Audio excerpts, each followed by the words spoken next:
I'll never forget the Tuesday morning when everything changed. It started out like any other day. I brewed my coffee, stepped into the warm light of my kitchen, and pulled open the day's mail.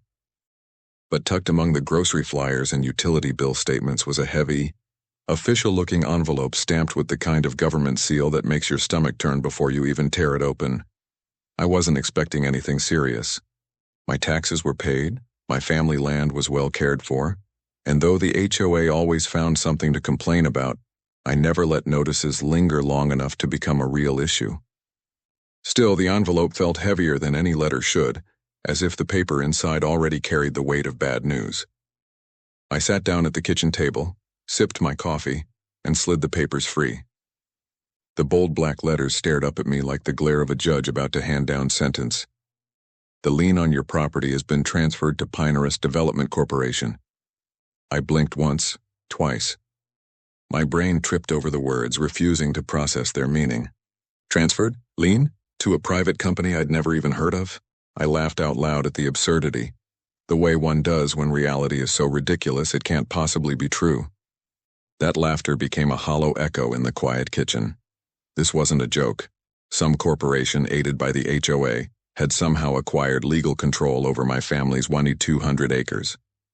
Land I had inherited from my grandfather, who had carved fields out of wild woods with sheer sweat and mule-drawn plows.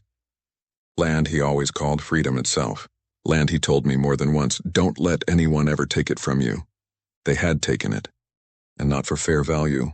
According to the paperwork, my 200 acres, worth more than $2 million even on the conservative market, had been sold for a pathetic $50,000, as if an entire legacy could be pawned for the cost of a luxury car. I pushed back from the table, heart hammering in my chest, and stared out the window at the endless fields that seemed to laugh in denial. Acres of earth rolled out to the horizon, rows of timber, pasture grass, fence lines my grandfather had strung by hand. It was all still there, unchanged. The air held the same crisp spring bite that always reminded me why I lived here. Yet a piece of paper said otherwise, that this was no longer mine, that everything I saw belonged to strangers in some corporate office boardroom. Flipping through development blueprints while sipping lattes light years away from the sweat-etched ground outside my window, I marched back to the letter and read on. It cited proper legal procedure, tax liens, special assessments, municipal obligations, and at the center of it all, one name leapt out like a viper waiting in grass. Catherine Sterling Hoey, President, self-appointed priestess of all rules, regulations, and bulletin board notices. For the past 3 years, she had strutted this community with her designer dog on a leash, her clipboard tucked under a perfectly ironed blouse, acting as though each driveway and mailbox was a kingdom under her dominion. Polished, professional, always smiling in a way that felt less like warmth and more like calculation. And here she was, the signature on the documents, the facilitator of what amounted to legal land theft. I dialed the HOA office and demanded answers. Catherine Sterling, she answered smoothly, her voice a warm false tone that sounded rehearsed in the mirror. Miss Sterling, I said, forcing each syllable through the tightness in my throat. I need to understand exactly what has happened with my property. Because according to this so-called documentation, my family's land, my entire inheritance, has been transferred to some corporation I've never even heard of. Her answer dripped with condescension.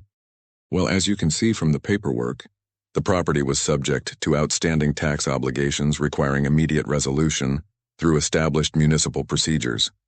I clenched the receiver, trying to keep my voice level. That's impossible. I have every receipt. All my taxes have been paid on time. There are no outstanding assessments. She gave a rehearsed sigh, the kind lawyers probably use when speaking to children.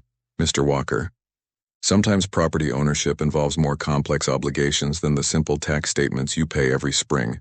Your land was subject to special assessments, and those assessments required prompt resolution. Pinehurst Development provided the necessary compliance. Special assessments.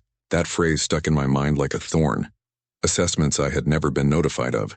Assessments I had never received paperwork for. Assessments that somehow stripped me of land worth millions without so much as a knock on the door. If that's the case, then produce the documentation of these assessments, I snapped. Because as far as I can tell, this transfer is nothing less than fraudulent. Our conversation deteriorated quickly. I demanded evidence. She deflected with jargon. I pointed out procedural failures. She recited legal authority. Each sentence of hers dulled into static as I realized the more important truth. This wasn't incompetence or a simple mistake. It was calculated, deliberate. When she hung up abruptly with a final note about the law being on their side, my hands were still shaking. I paced the kitchen like a caged animal, my grandfather's voice echoing in my ears. This land is freedom. Don't let anyone take it from you, but they had. I dug out every folder from the filing cabinet, tax records, survey maps, inspection receipts. Line by line, I went through months of mail stacked neatly in drawers. Not a single warning existed about a lien, an auction, or these mysterious assessments. Nothing. The deeper I dug through documents, the clearer it became. This was no accident. The papers were clean, almost too clean. Language like strategic land use optimization and community development priorities ran through lines that should have simply said delinquent taxes. This wasn't routine legalese. It was corporate vocabulary disguised in government format. I stepped outside, boots crunching gravel, and walked the fence line. Every post, every strand of wire had history tied to it. My grandfather had built with blisters and determination. The notion that some faceless developer, with Catherine Sterling's rubber stamp on the papers, had erased that with a phantom tax line made my teeth ache with rage. It was theft. Legally disguised robbery. And the more I studied the signatures, the more obvious it became. Someone had targeted my family's land. Catherine hadn't just authorized. She had orchestrated. By evening, I wasn't just shocked. I was on fire. I called my friend Ben Martinez, a property lawyer I trusted, and told him what had happened. There was silence on the other end. He didn't gasp, didn't shout, didn't laugh. Just a long, heavy silence followed by a low voice. This isn't about taxes gone missing, Timber. You're up against something much bigger. Don't think of this as a paperwork problem.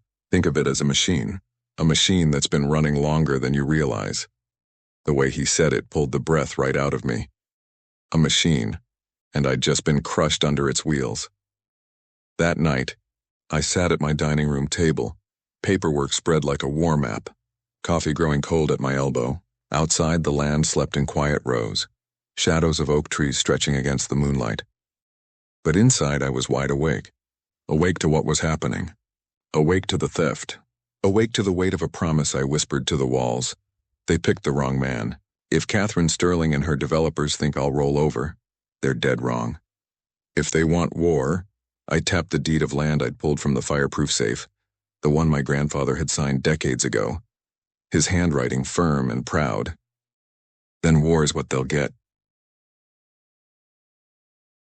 I thought losing my 200 acres was an isolated injustice, a nightmare stamped with Catherine Sterling's name and fueled by Pinehurst Development's greed.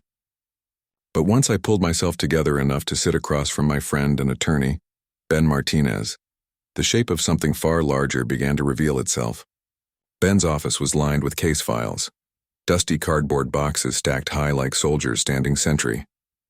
He slid one across his desk with the kind of care usually reserved for evidence in a murder trial.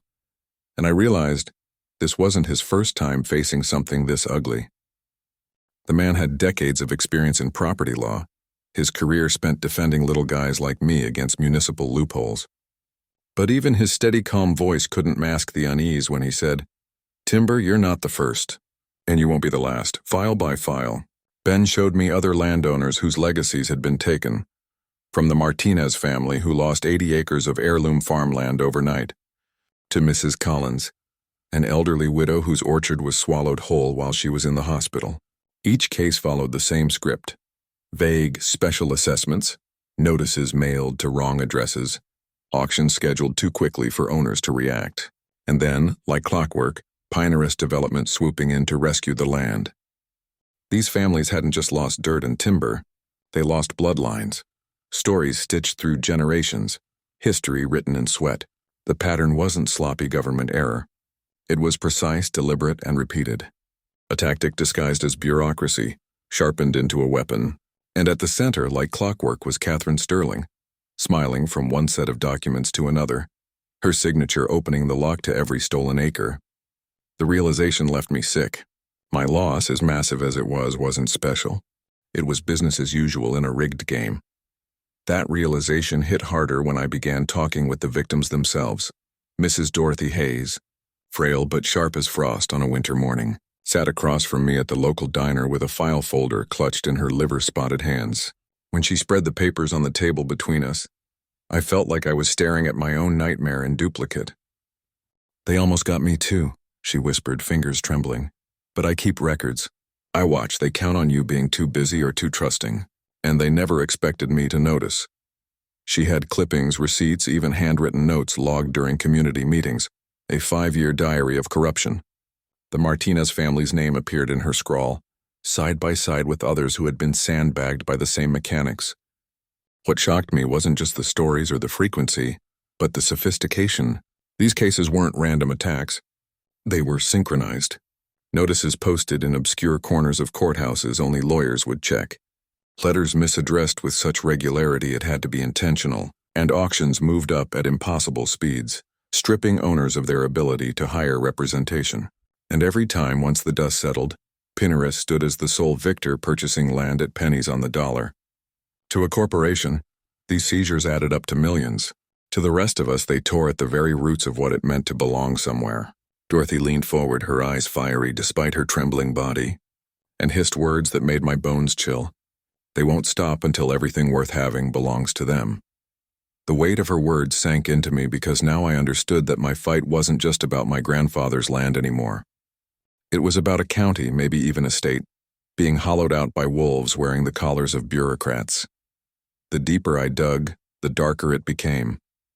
My dining room table turned into a war room, stacked with files Dorothy had loaned me and case studies Ben unearthed, while my mind sketched connections like battle lines between fronts.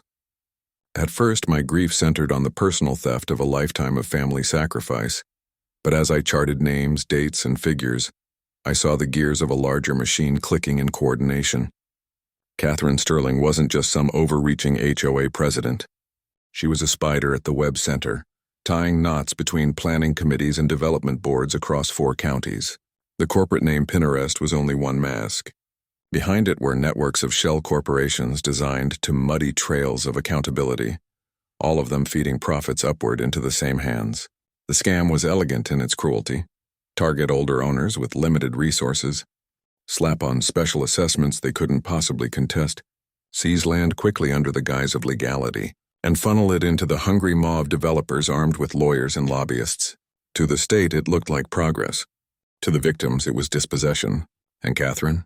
She was rewarded handsomely, contracts slipping her consulting fees for every parcel transferred. Looking at the numbers, I felt nausea twist in my gut. My family's 1,200 acres was just a drop in their bucket. Over 3,000 acres had already vanished in 18 months, swallowed under the same fraudulent grin of paperwork.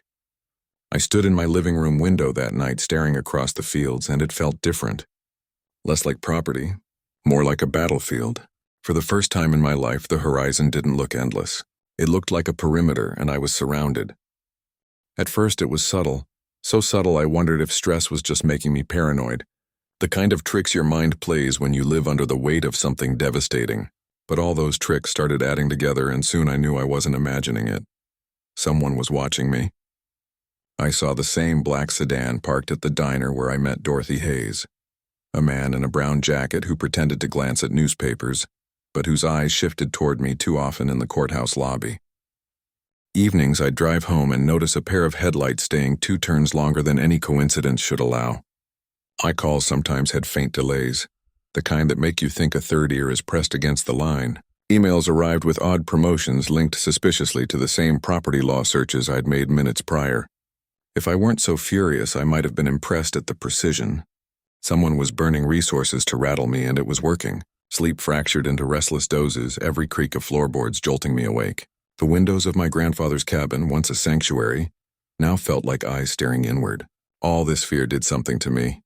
It sharpened, hardened, carved away any doubt I might have had that Catherine Sterling and Pinnerest Development weren't just playing by slick rules. They were criminal actors with enough power to make intimidation feel routine. Then came the night of the break-in.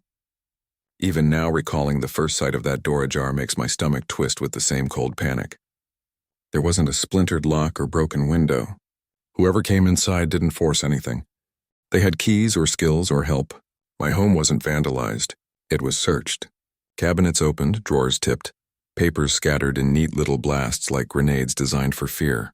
But what froze me wasn't that they'd combed through my file boxes. It was the deliberate desecration of everything tied to my grandfather. Photographs slashed, letters shredded into strips, his old pocket watch smashed into unrecognizable gears. None of it had monetary value, but it carried my family's entire heartbeat. Whoever had come wasn't trying to steal my laptop or silverware. They wanted to uproot me, hollow me out, strip away the fire that kept me fighting. That night I sat on the floor of my ravaged dining room, surrounded by scraps of the only man who had taught me what land meant, and I understood for the first time. They didn't just want my 200 acres. They wanted to erase the lineage that fueled my resistance. They wanted me weak, broken, paranoid enough to surrender. But the effect was the opposite. Anger doesn't always roar. Sometimes it coils into a quiet oath. As I swept up the fragments of his watch, I whispered to the walls, "You'll regret this, Catherine. Every acre you bled out of these people, every scare tactic, you'll pay for each one." From that moment on, my dining room table stopped being a kitchen space and became a war map. Files piled higher into towers of evidence, copies of deeds, clippings from Dorothy, legal citations scribbled in pencil underlined by fury-fueled hands, names cross-linked, dates circled in red ink, arrows connecting municipalities across counties exposing the choreography of theft, and then the bombshell that turned suspicion into certainty. Documents tying Catherine Sterling directly to Pinterest, not only as an HOA facilitator, but as a financial partner profiteering from the seizures. Buried in a courthouse record, a contract bore her handwriting scrawled on a note undisguised. The arrogance, it was infuriating. She wasn't playing neutral bystander. She was cashing checks. That discovery changed the tone of everything. This wasn't a rogue HOA president stumbling into corruption. She was a hand-fed executive, greased by development profits, camouflaging theft beneath volunteer community service. It explained the intimidation. It explained the break-in. And it explained the message. Stop digging or we'll dig up you. But I couldn't stop, because by now it wasn't about me anymore. Talking to victims, compiling evidence, listening to Dorothy's cracked but determined voice, I realized my war was every neighbor's war too. The government might shrug at one farmer's loss, but systematic theft across 3,000 acres and growing, that had the potential to bend knees in official offices.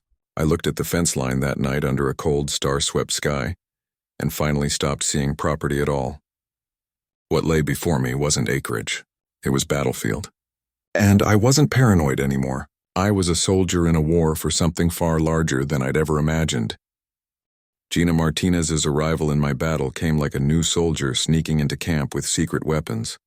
She was trembling when we met in the corner booth of a rural diner, hood drawn low as if shadows might swallow her if she was noticed. A plain manila envelope clutched in her hands looked heavier than gold bars. When she slid it across the cracked formica table, her voice quivered. "I can't let them keep doing this, Timber. But if they find out I've been helping you, I'll lose everything." Inside the envelope were financial records, internal memos and emails straight from the belly of Pinterest Development itself. I flipped page after page, my pulse thrumming. They weren't guessing about vulnerable landowners. They had targeted them deliberately. Charts broke down demographics: older widows, retired farmers, families with low income. Notes and emails dripped with cold blood. Focus on elderly owners. Emotional attachment slows them. Limited resources prevent them from fighting back. This wasn't business. This was predation. There were also wires linking Catherine Sterling not merely as an HOA facilitator, but a profiteer, pocketing tens of thousands in referral payouts for spinning land away from generational owners into corporate maw. It confirmed what I already knew, but also something worse. This wasn't just a county scam. It was a regional business model, repeating across state lines like a machine factory of legalized theft. As Gina's anxious hands wrapped her coffee mug tighter, I realized she was risking her very livelihood by bringing me this. My respect for her bravery hardened into gratitude, and my arsenal of proof had just doubled. Now it was no longer David versus Goliath with a slingshot.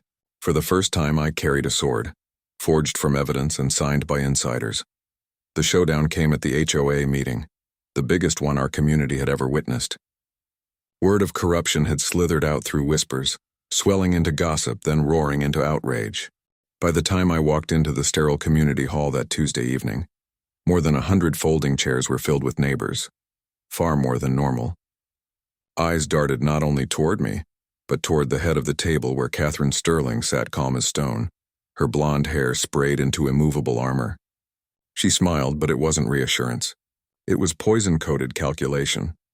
And next to her, like a smug crow, slouched Dale, her so-called enforcer property manager, chewing gum like a schoolboy who had cut class. When I stood and spread my folders across the table, the room hushed in a way I'll never forget. I started simple, displaying timelines of seizures and maps of lost properties. But soon, gasps rustled the crowd when I flipped pages of internal emails pulled from Gina's envelope, their cold instructions spelled out in corporate fonts. My voice carried louder, fueled by anger but sharpened by precision, hammering each nail into the coffin. Catherine's signatures validating fraudulent assessments, her consulting payments directly from Pinterest, the correspondence bragging about land flipped for pennies. Neighbors shifted, murmured, shook their heads. Someone whispered loudly, "So that's where my uncle's farm went." Each connection tightened the net, until every face turned toward Catherine with suspicion burning like wildfire across the room. Her false grace cracked when a man stood raising his fist, demanding how she could lecture them for years about mailbox codes while selling their heritage behind their backs. The confrontation wasn't just legal anymore. It had turned moral, personal, neighbor against neighbor, with Catherine revealed as Judas at the table. Catherine's mask snapped entirely under the weight of evidence and witnesses. She tried to launch her counterattack with polished words about community development, long rehearsed speeches about raising property values for everyone. But the proof crushed her defenses before the words even finished leaving her lips. Video footage, receipts, emails, the contradiction was undeniable. And then, cornered, she bared her true fangs. She pointed straight at me, voice rising, eyes flashing with venom the crowd had never heard before. "You don't know who you're messing with, Mr. Walker," she hissed for all to hear. "You're playing a dangerous game, and you're about to lose everything you think you're fighting for." The room fell silent, her threat hanging heavy over every ear. It was the moment the crowd, once divided, once cautious, saw the tyrant exposed. Not a protector of community, but a predator using HOA power to cloak private greed. That silence cracked when voices rose in outrage, calling for investigation, railing against corruption. My evidence had ignited them, but Catherine's veiled threat sealed it. In that sterile hall, among creaky folding chairs and fluorescent lights, the balance shifted. People weren't afraid anymore. They were awake. Catherine Sterling, for all her bravado, had lost the room, ran, and she knew it. The federal storm came at dawn, the kind of morning that makes memory burn like a film reel. Winter light was just barely creeping over the ridgeline when the news broke. Tyler Morrison, Catherine Sterling's right-hand man and financial partner, had been grabbed on the tarmac of an airport with a one-way ticket to Switzerland and duffel bags full of cash. The holdup was no routine arrest. It was a coordinated maneuver by FBI agents timed within minutes of his departure. That arrest cracked the fortress Catherine had built, because Tyler wasn't just a partner, he was the keeper of her darkest vaults, offshore accounts, secret LLCs, shadow contracts laced across community boards. He knew it all. And in exchange for reducing the years he faced, Tyler began to talk. What spilled out of his mouth became the rope that finally hung the empire. Wire transfers linked Pinterest's executives straight to Catherine's private accounts. Emails confirmed cooperative deals with corrupt local officials to expedite seizures. Even the special assessments were revealed as accounting sleight of hand, designed to bleed families dry under the illusion of legitimacy. Every confession was a domino, and with each one the FBI widened the scope of the case. Fraud, racketeering, wire fraud, money laundering. Not just a shady HOA conspiracy anymore. This was organized crime dressed in the polite clothes of real estate development. The raids began simultaneously. In 6 different counties, more than 50 agents stormed homes and offices, seizing records, freezing bank accounts, and hauling out boxes of evidence. By the afternoon, Catherine Sterling's luxury lakefront mansion, once a castle she lorded over our community with smug superiority, had become a crime scene sealed with yellow FBI tape fluttering in the winter wind. She was arrested in silk pajamas before she'd finished morning coffee. Neighbors standing in clusters in the street, as if watching an empire collapse in real time. Cameras captured her in handcuffs, face twisted in defiance, barking that she was being framed by bitter men with grudges. But no one bought it anymore. Not when the truth spilled across documents like confessions carved in ink. The trial that followed wasn't quick, but it was thorough, deliberate, devastating in its precision. I sat through weeks of hearings in federal court, watching as prosecution shredded Catherine's legacy into dust. They had everything: the internal memos Gina Martinez had risked her life to provide, Tyler Morrison's testimony detailing every forged assessment and every manipulative ploy, and the audits showing over $40 million worth of property stolen from families across 6 states. It was surreal seeing names of victims I'd once only read in Dorothy Hayes' careful notes now rise in testimony, their stories echoing mine. Elderly farmers describing how strangers arrived to stake out their homes. Widows crying about orchards lost to legal loopholes they never understood. Whole families uprooted while counties nodded along to the chorus of fraud. The jury sat stone-faced, their eyes darkening further each day. Catherine tried to perform, her lawyers spinning tales of development progress, portraying me as a frustrated recluse making up grievances. But every time her attorneys puffed up arguments, Ben Martinez would wheel in binder after binder, evidence like thunderclaps silencing the room. The best moment, the one I'll never shake loose, came when Catherine herself took the stand, smiling her old plastic smile until the prosecutor asked about offshore accounts tied to her name. Her face faltered, voice broke, and the recording of her signature on bank files played across the screen above her like a tombstone carving. Gasps filled the chamber, cameras flickered like lightning, and for the first time since I'd met her, Catherine Sterling looked smaller than human. Just another thief caught at last. In the end, the verdict blasted like a cannon, guilty on every count. Catherine received 25 years in federal prison for racketeering, fraud, and conspiracy. Tyler was sentenced to 18 years with asset forfeiture. 14 co-conspirators, dragged like rats from the sinking ship, received 5 to 15 years each. Millions in stolen assets were clawed back through forfeitures and auctions, with federal marshals liquidating boat collections, vacation homes, and foreign accounts that had once glistened like jewels stolen from our community. For the families, it wasn't just about reclaimed land, it was about recognition. The court acknowledged outright, what happened wasn't mismanagement or mistakes. It was systematic theft. And the system at last had called it what it was. When my own family's 200 acres were officially restored into my hands, I drove out to the old wooden gate at twilight and stood for a long time before walking inside. The fields were the same, yet they felt entirely different. Not fields anymore, but monuments. Every fence post, every plowed row, every oak tree at the edge of the horizon a testimony to my grandfather's words. Land is freedom. Don't let anyone take it from you. I had let them try, but I had fought back, and I had beaten them. Yet victory carried scars. 2 years of living under shadow had scraped me raw. My sleep carried ghosts of car headlights tailing me. My hands trembled when I sorted mail, always expecting another attack. My doctor warned of stress injuries. My friends worried I looked aged in the mirror. But those scars, I realized, were the tax of justice. Other families wept when their own properties were returned, when checks from asset restitution arrived in mailboxes heavy with hope. Over 300 families across 6 states saw their losses reversed. Orchards replanted, barns reopened, children told they could inherit after all. That was the real victory. To honor the fight, I used part of the compensation to build something bigger than myself. A justice center on our land, where lawyers volunteered to help rural property owners, teaching them how to spot scams, how to fight legal tricks, how to demand accountability.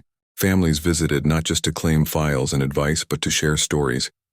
Their voices, once choking in silence, now rising in solidarity.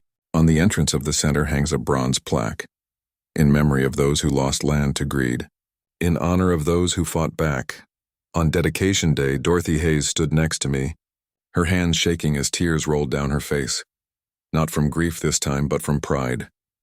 Even now, I sometimes drive past the old mansion Catherine Sterling once ruled from, properties auctioned off brick by brick. Now a public resource center and fishing site. Neighbors visit freely, no longer scared of bylaw fines or hidden agendas. Catherine herself sits behind razor wire, stripped of power. A cautionary tale whispered among HOA meetings across the country. And me? I still walk my land at dawn, listening to the earth breathe under my boots, feeling my grandfather's presence in every acre. I know corruption doesn't die entirely. It lies in wait, looking for new loopholes, new Catherines. So our fight isn't finished. But this battle was won. The people who thought land was just profit learned a lesson the hard way. Land is legacy, and legacy is defended with blood if necessary. The empire that tried to erase me had collapsed, not quietly, but with the thunder of prison doors slamming shut.